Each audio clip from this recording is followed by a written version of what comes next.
কাঁঠাল জাতীয় ফল হিসেবে সর্বপ্রথম কত সালে সরকার ঘোষণা করেছে? এত ফল থাকতে কেনই বা কাঁঠালকে জাতীয় ফল হিসাবে বিবেচিত করা হয়েছিল? চলুন এ বিষয়ে কিছু জানার চেষ্টা করি আজকে এই ভিডিওতে। চলুন শুরু করা যাক।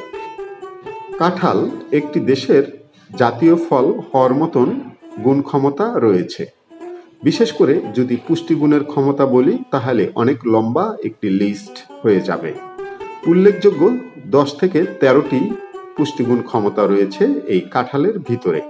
কাঁঠাল যখন ফুল থেকে বের হয় তখন বিভিন্নভাবে আচার বা চাটনি করে আমরা অনেকেই খেয়ে থাকি, ভর্তা করেও খেয়ে থাকি।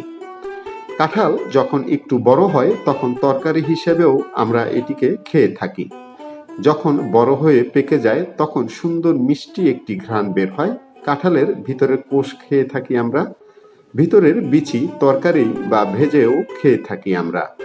অবশিষ্ট অংশগুলো গোখাদ্য হিসেবেও বেশ জনপ্রিয় রয়েছে।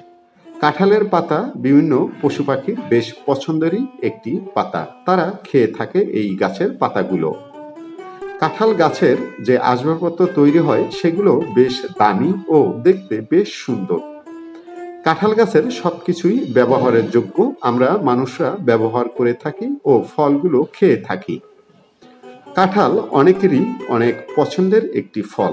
কাঁঠালের ঘ্রাণ আপনাকে মুগ্ধ করে দিবে। যদি আপনার কাঁঠাল পছন্দ না হয় তাহলে আমি বলবো আপনি কখনোই সুন্দর সুস্বাদু কাঁঠাল খেতে পারেননি। আমি কোনো এক সময় একটি কাঁঠাল খেয়েছিলাম। সেই কাঁঠাল খেয়ে আমার কাছে মনে হয়েছে যে অমৃত খেয়েছি। সেই থেকেই আমিও কাঁঠালের অনেক বড় একজন ফ্যান।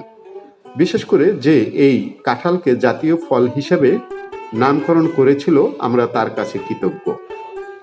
10 জুলাই 1987 সালে তৎকালীন সরকার কাঁঠালকে জাতীয় ফল হিসেবে ঘোষণা করেছিল। কে এই নামটি প্রস্তাব করেছিল সে বিষয়ে তেমন কোনো তথ্য কোথাও পাওয়া যায়নি। খুবই সুস্বাদু ও পছন্দ করার মতন একটি ফল এই কাঁঠাল। আজকে এ পর্যন্তই। যেখানে একটু ফাঁকা জায়গা সেখানেই দুটো একটি করে বনযোগ ফলযোগ ওষুধি গাছ লাগানোর চেষ্টা করব আমরা সকলেই। আজকে তাহলে এই পর্যন্তই। আসসালামু আলাইকুম ওয়া রাহমাতুল্লাহ।